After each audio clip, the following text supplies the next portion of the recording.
For those of us who have ever felt forgotten, this podcast is for you, whether you feel like you've been forgotten by God, forgotten by people who you've entrusted, or if you feel like you're not literally walking in all that God has promised you. I'm telling you, you're gonna be encouraged today as Nathan and I open up to a portion in Genesis that talks about Joseph and how God is always faithful.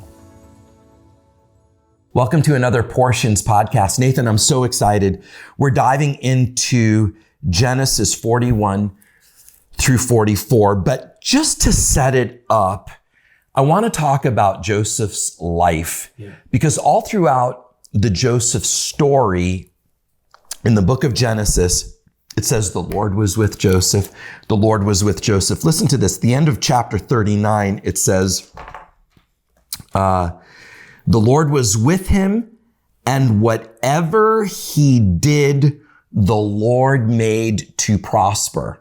Okay, so that's written of Joseph and everything he did. I mean, he's interpreting dreams. He's living righteously. He refuses the advances that a beautiful woman made to him, but he refused day after day. He refuses, and then he's wrongly accused. He's thrown into jail, but everything that God made him, God allowed him to do, it prospered. He interprets a dream, but look at the end of chapter 40, right before we get to 41. He interprets a dream. Let's go verse 21. He restored the chief cupbearer, speaking of Pharaoh, he restored the chief cupbearer to his office, and he put the cup into Pharaoh's hand, but he hanged the chief baker, just as Joseph interpreted to them. And then look at verse 23. Yet the chief cupbearer did not remember Joseph, but forgot him. Now it happened 41:1 at the end of 2 full years that Pharaoh had a dream. Okay, mind-boggling. The Lord is with him, but people forgot him. The Lord never forgot him. People forgot him. 2 years goes by as Joseph is in prison. I'm asking myself as I read the story, what would my disposition be if I'm in prison for 1 day for the wrong thing? 2 years, you're either going to be filled with absolute and complete animosity towards God, or you're going to be one like Joseph who says, okay, there's a purpose greater than what I could think of being here. You and I, we've worked in the church world for decades, and we've seen people who've been mistreated. We've seen people who have cried because of the situations they're in. I don't think I've met anybody in a Joseph situation. Now it happened at the end of 2 full years that Pharaoh had a dream, and behold, he was standing by the Nile. What ought our disposition to be, bro? When we are forgotten? It's like, okay, we are God's men. We are God's women. We are God's children, but we're forgotten by men. What ought our disposition to be? I mean, Scott, it's gut-wrenching, because again, that's the story of Joseph. It's riveting. And our disposition should be, we should hold to trust in the Lord. Yeah.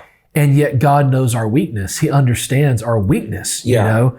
I mean, Scott, at the end of the day, we want to always put our hope and trust in him, but we put so much stock in the way people view us. Right. And for Joseph, he could definitely sit there and lick his wounds and say, what did I do?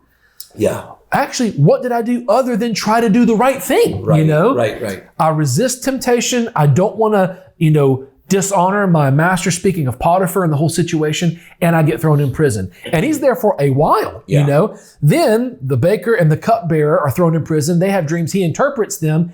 He gives them accurate interpretations. Yeah. And I've made a note in my Bible. I've mentioned this before, but it says that the cupbearer forgot Joseph. I promise you the baker did not forget Joseph, right? Because the baker had the interpretation that your head's going to be cut off. Right. And then the next day he's up there and it's happening. And I promise you he was thinking about that dream and Joseph, but that didn't help Joseph. Joseph needed the cupbearer to remember him. Right. Because he's like, actually, if you look at the scripture, he says, and when you are released, don't forget me. Exactly. Like, please, like put a good word in, essentially, as a paraphrase. Yeah. And yet he does forget, and or he deliberately doesn't mention Joseph. Yeah. All we know is regardless, Joseph is forgotten by people, not by God. Yeah.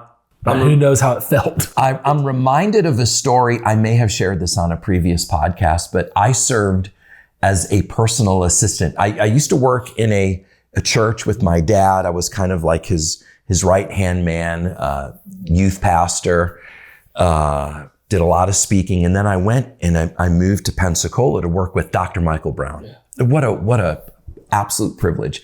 When I went to work for him though, my disposition was I want to stay in the back as much as I can and just serve. I don't need people patting me on the back. I don't need people remembering me. I mean, this is what I'm saying to myself.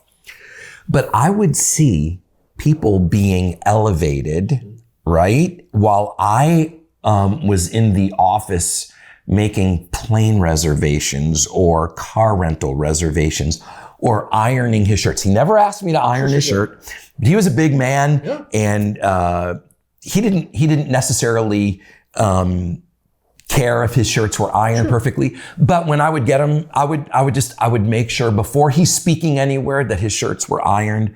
And he would always thank me. But many, many times, bro, I was sitting there ironing shirts thinking, what? I wasn't in prison for 2 years. Right. I was ironing shirts and I was thinking, oh, so-and-so just got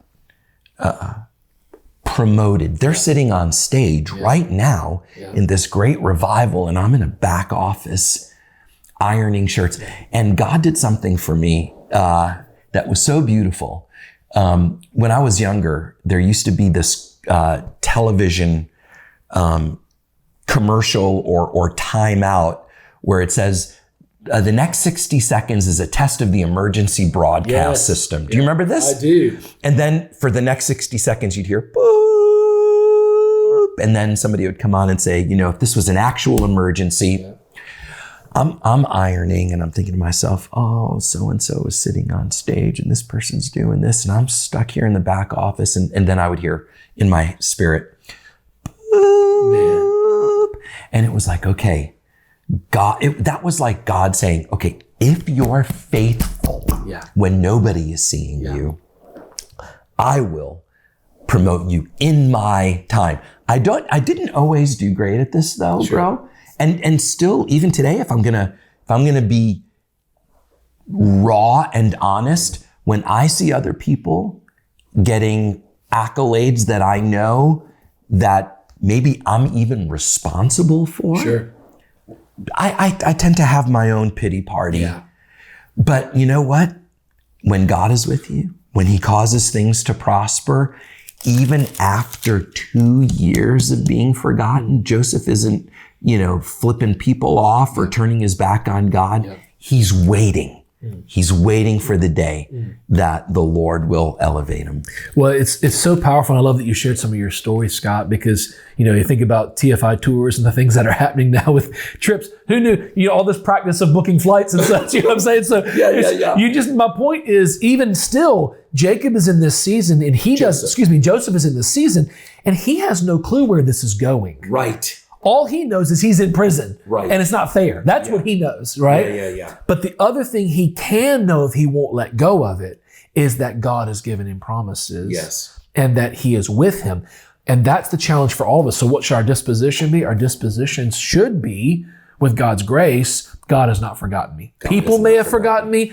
God has not forgotten me. And if God has not forgotten, then he will take care of you. I love it. And so Pharaoh has a dream and no one can interpret the dream. And then the cupbearer is like, wait a minute, I know a guy, And so, it makes you wonder what that revelation was like. But they call for Joseph, they get him cleaned up and they bring him to Pharaoh. And I love this part of the story. I love the whole story, but I love this part of the story. In verse 15 of chapter 41, Pharaoh said to Joseph, I had a dream and no one can interpret it, but I have heard it said of you that when you hear a dream, you can interpret it. Now stop for a second. He's been falsely accused, in prison, forgotten, and now he's in front of the guy. Like Pharaoh is the guy. I mean, he is the guy of all guys, you know? So if anyone can get you out and get you in a good spot, this is the guy. And he's saying, I've heard this said of you. And man, human nature, Joseph could have been like, finally. Somebody sees my quality. Somebody now's my shot to show everybody that I also am the guy, you know? And what does he say? Oh my goodness, it just guts me. He says in verse 16, I cannot do it. I mean, it's like, Joseph, of all things to say right now, don't say that, you know? What version do you have? I'm in NIV right now. Yep. Read verse 16, because I want to compare it. He says this, I cannot do it, Joseph replied to Pharaoh, but God will give Pharaoh the answer he desires. Let me read what New American Standard says. It is not in me. God will give Pharaoh a favorable answer. I love that. My goodness, God, because this is the real test in so many ways. Who will get the glory? Yes. Who will get the glory? I've been wronged. I've been cheated. I've been mistreated. Sounds like a country song, right? But now this is my moment. I finally have an audience with the leader to make my case. Wow. But he says, it's not in me. Doesn't Jesus say something similar? I can't do anything unless the Father, right? But he can do it. Of course he can, right? Jesus can do it. Joseph can do it naturally. Oh, for men and women to be able to have this kind of disposition, because ultimately we can do nothing. We can't. Unless he allows us to do. And Joseph has the revelation, and my gut, based on the story, is this is what the Lord is producing in him through all of this. The test, you know, right? Because the test is coming, and now he's before Pharaoh, and instead of trying to take, and who knows if he would have been able to interpret the dream if he was like, sure, I can. You know, hit me. What you got? You know? No, he comes in humility, and he says, I can't, but God can do it. So now, with the leader of the known world, you know, he is a testimony to God in heaven. Wow. Before him. And it's like, so whatever happens in the next little bit, it won't be me. It'll be God. Wow. And of course, as you read the story, he does interpret it. And oh my goodness, but that moment for me is so giant. And it's such a reminder to all of us. Man, God, please produce. If we're going to go through difficulties, Scott, if we're going to feel forgotten or mistreated or put on the shelf, oh God, let it produce in us what you are trying to produce in us. I don't want to do this 2 and 3 times.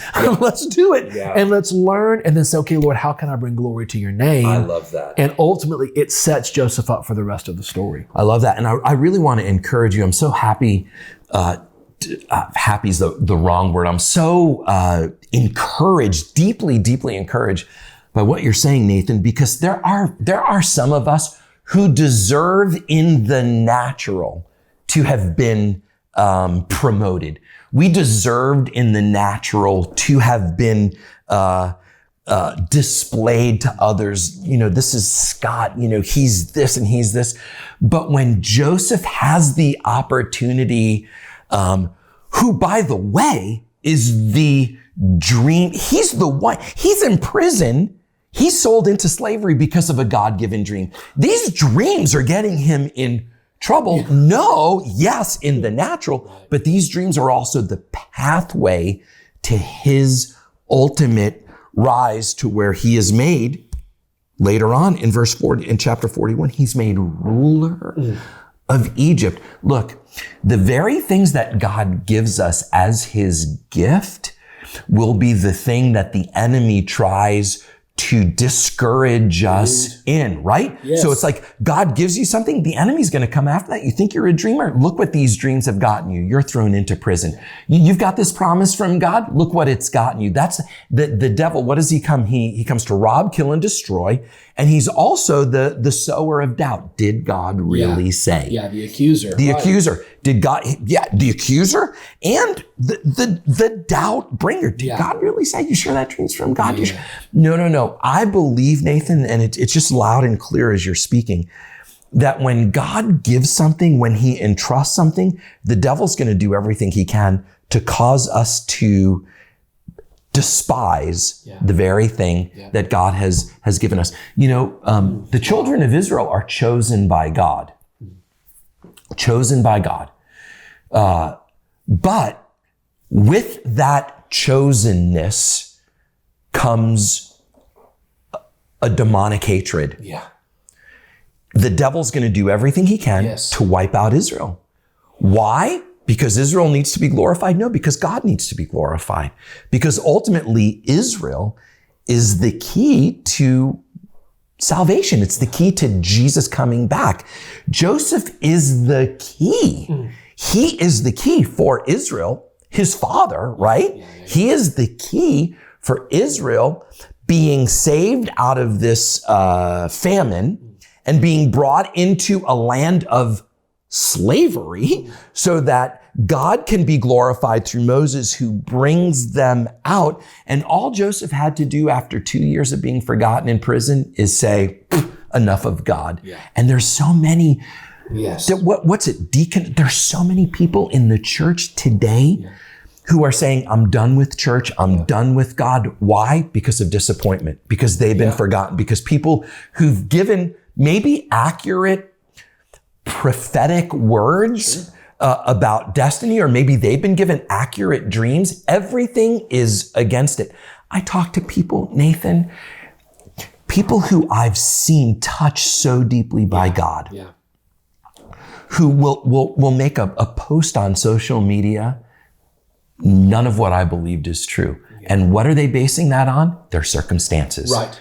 That nothing is working out like we were told they were going to work out.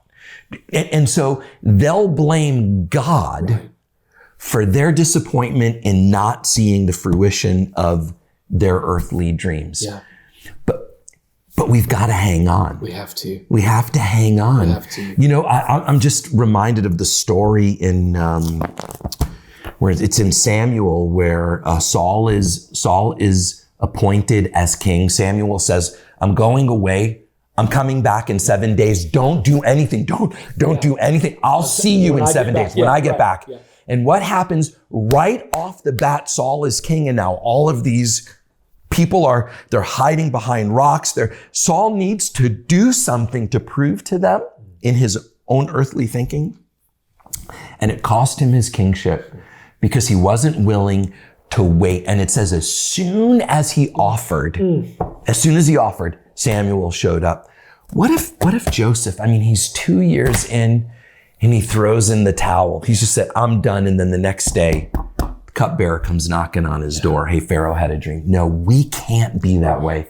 We've got to hang on to the promises of God. We only have a couple minutes. I'm sorry. I felt like I rambled a little bit, but listen, I want to encourage you.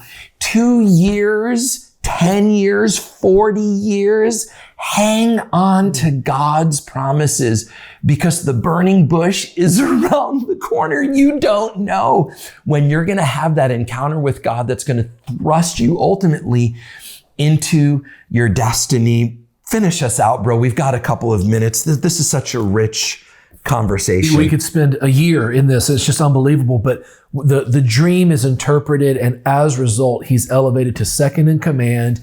And Joseph puts a plan in place that ultimately feeds everybody during the midst of intense famine, because he was able to prepare based on the dream that was given. And so with that, we're reminded when we see Joseph's story of our own circumstances, when we feel that temptation to let go, to accuse God, to give up, all those things that I have felt, you felt, anyone listening or watching has felt at different times.